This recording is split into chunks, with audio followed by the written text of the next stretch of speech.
Je suis déconstructeur de bateaux, un nouveau métier. Nous intervenons à la base de l'avarie du bateau, soit sur les plages, soit dans les ports, soit éventuellement coulé, partiellement coulé. Le process consiste à sortir le bateau de l'eau, vérifier immédiatement tous les polluants, les sortir et les inhiber.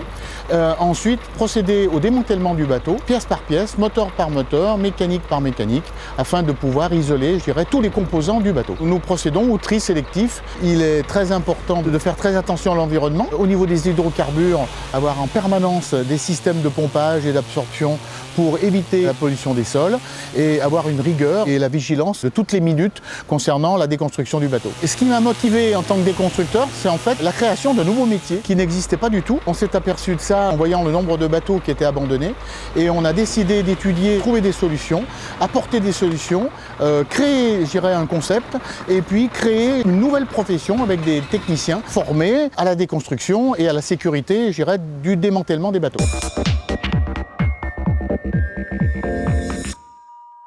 Il y a eu une réflexion dès le démarrage sur les coques en polyester qui ne sont pas du tout recyclées aujourd'hui.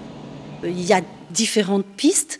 La piste sur laquelle nous avons avancé, c'est effectivement véritablement de séparer la fibre de verre de la résine pour pouvoir réutiliser cette fibre de verre dans d'autres matériaux. Et puis une autre piste qui est moins satisfaisante, mais qu'on a déjà expérimentée, c'est effectivement de pouvoir utiliser les résidus de coques dans des incinérations de cimenterie.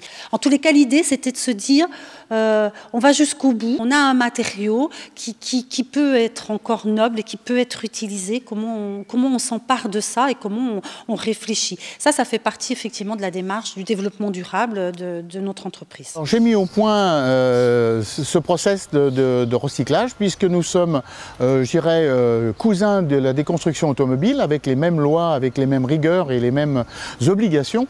Et tout arrive à se recycler, bien sûr dans des filières complètement différentes, mais on peut recycler le plomb, des batteries, on peut recycler l'huile, on peut recycler le gasoil, même souillé, le bois propre.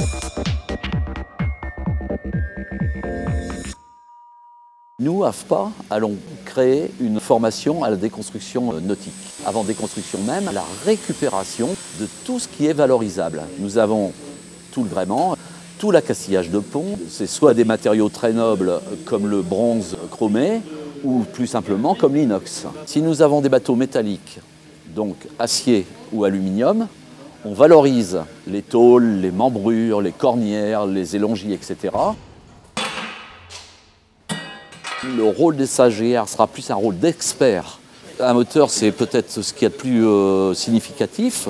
Qu'il soit hors-bord ou in-board, seul un déconstructeur formé pourra dire d'une manière à peu près certaine ce moteur doit être recyclé, au contraire, doit repartir chez son constructeur ou chez un artisan pour ce qu'on appelle une remotorisation ou un reconditionnement. Être acteur du développement durable pour un déconstructeur, une déconstructrice nautique, c'est, pour la dimension environnementale, éviter la pollution des sols et de l'eau en réalisant les vidanges de tous les liquides, essence, huile, liquide de refroidissement. C'est recycler le polyester en travaillant avec les cimenteries.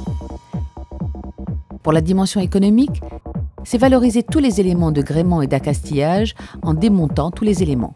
C'est étudier l'état des moteurs afin de les revaloriser lorsqu'ils sont réparables. Être acteur du développement durable pour la dimension sociale, c'est veiller à sa propre sécurité et à celle des intervenants sur le chantier en portant les protections individuelles nécessaires à l'exercice de son emploi. C'est travailler avec des ateliers d'insertion, réutilisant les voiles, sangles et cordages.